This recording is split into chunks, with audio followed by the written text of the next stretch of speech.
কিছু মানুষের জন্য যারা ভারতবর্ষে জন্মে এই সনাতন ধর্মটাকে কত নিচতে নামাচ্ছে। ভিডিওটা একবার দেখুন। এই ভিডিওতে এই যে মেয়েটা ডান্স করছে, কতটা খারাপ ভঙ্গিমায় ডান্স করছে একবার দেখুন। শুধু তাই, যেন মনে হচ্ছে কেউ ওনাকে বার ডান্সার থেকে তুলে এনে কীর্তনের আসরে দাঁড় করিয়ে দিয়েছে।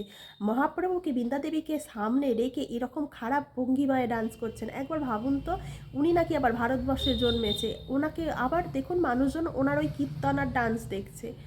আপনারা অন্য জায়গায় গিয়ে ডান্স করতে পারতেন। এই কীর্তনের নাম নিয়ে, কীর্তনের ছলনাগঞ্জনা নিয়ে এইখানে এসে এই কীর্তনের নাম নিয়ে এইভাবে ডান্স কে করে?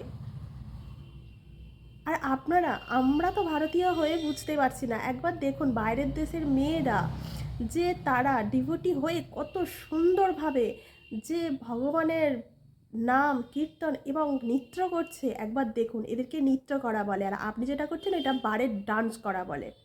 একবার দেখুন এদের নৃত্য করাটা, আপনার মন প্রাণ পুড়ে জড়িয়ে যাবে।